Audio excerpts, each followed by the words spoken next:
for doing such an extraordinary job on all of this. For 43 long days, the Democrats held this House and the entire country hostage.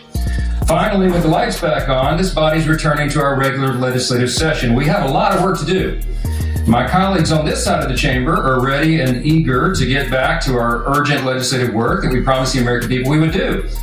We've got to continue lowering the cost of health care. We've got to bring down prices for American families, and we've got to finish the regular appropriations process, just to name a few of those priorities.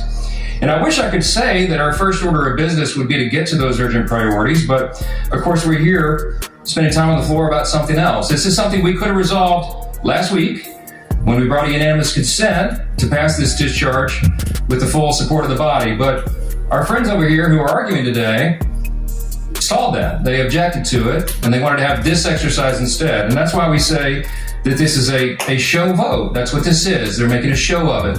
And it really is a shame. We have some heroic women in the chamber today. I met with many of them a while back.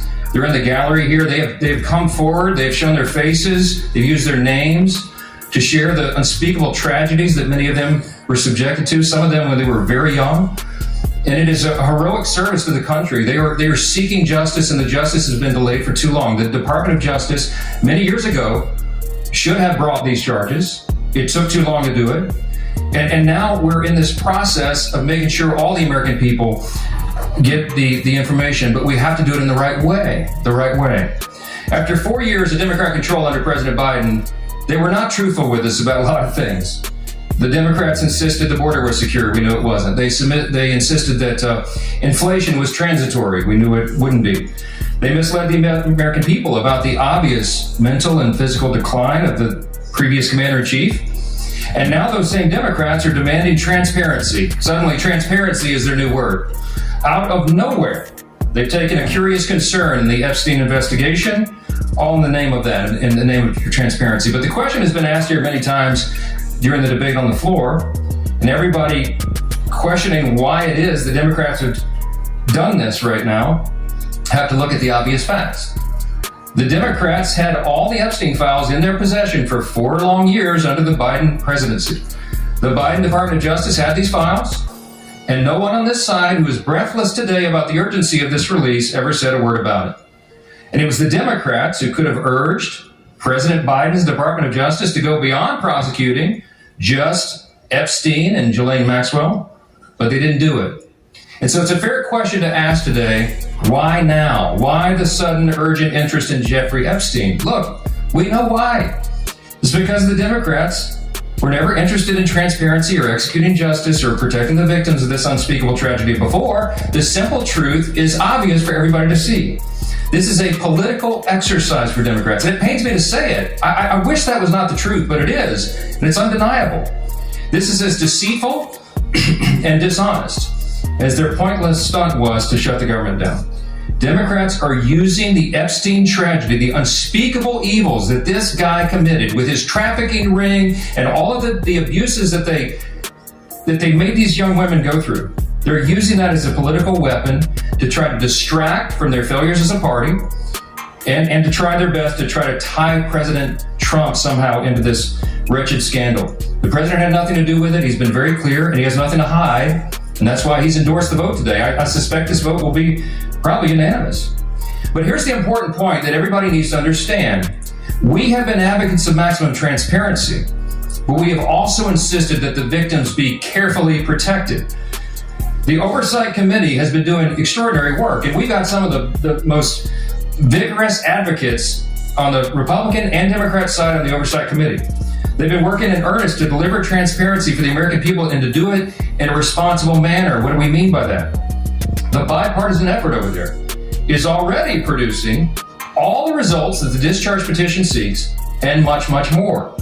Chairman Comer and all of these advocates over there have been releasing thousands of documents, for example, from the Epstein estate. By the way, in my view, that's been the greatest treasure trove of information because it's yielded for us Epstein's own personal flight logs, his financial records, his daily calendars, and so much more. But importantly, none of that was addressed or is addressed in the legislation that's being voted on today. The estate files wouldn't even have been encompassed in that. And so it goes to show that the Oversight Committee is doing it the right way. From the very beginning, we've been insistent that this matter be handled carefully and with the utmost caution and care for the people who have been harmed. They should not be made to suffer any longer. We're talking about real people's lives at stake here, and young victims who don't want to be dragged into this political game that could get hurt further. But the Democrats are rushing the release of thousands of unsubstantiated documents that may be included in this, that are going to be in the public domain with the passage of this bill.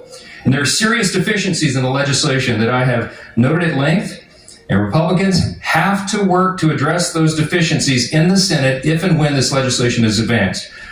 I stood before the American public today at our press conference, and I explained in detail the dangers of the discharge petition. We have posted at my website, speaker.gov, a summary. The legal counsel, a small army of lawyers, put this together. I used to be a federal court litigator. Many of my colleagues who have spoken today were. We understand the dangers of how this was haphazardly drawn up. And among them, by the way, Mr. Speaker, before I forget, I seek unanimous consent to enter this document into the record. It is new victims and damage to the judicial system. It is dated today. Thank you. And it summarizes just 5 or 6 of the major concerns. Among them, it fails to fully protect victim privacy. It could create new categories of victims. It potentially jeopardizes grand jury secrecy. It fails to prohibit release of child sexual abuse materials that are not appropriately defined in the legislation. It jeopardizes future federal investigations, and we have national security concerns regarding classified information. We'll put this in the record because we need the legislative record to reflect what is the legislative intent behind this vote. I used to litigate cases. We would litigate federal statutes and whether or not they could survive, and legislative intent is important. And we need to say clearly for the record, as a Speaker of the House, I'm saying to you, this legislation that will pass today is flawed and it must be amended. The question is, why didn't we amend it here before we passed it? Because the authors won't allow it. Because under the rules of the House, under a discharge petition, they have to agree to consent for the legislation to be amended, and they're not doing that. So now we rely upon our partners in the other chamber to get that done, and they need to do that. The victims deserve our utmost respect. In fact, they should be saluted for their courage. And the young women who have not come forward, who are now, some of them are middle-aged women who have not come forward, also deserve our respect, and they deserve to be protected. Republicans support transparency. We want maximum transparency, especially when it comes to disclosing the names of anybody who had anything to do with these evils, anybody who conspired with or aided in any way Jeffrey Epstein. They must be brought to justice. We want the bill to be amended so it doesn't, at the same time, violate victim privacy, create new victims, disclose the names of any whistleblower or informant, cause the release of grand jury materials or child sexual abuse materials, or undermine our national security. And if and when the Senate takes this up, we will work with our colleagues over there to make sure that these things are corrected. I'll just close with this simple thought. We've been at this a while. It's drug on for a while, but it's time for this to come to light. I expect that this will be a unanimous vote, and it will reflect what I think every member in this chamber, and I'll say this now, at least in recent days, every member of the chamber on the Democrat side, they didn't say anything for 4 years, but they're for maximum transparency now, and so is this side. But we want to do it in a respectful and careful manner so that we don't subject innocent people to further harm. And that has been the whole thing. I told all my members today I'll be voting yes on this, and I suspect almost everyone will.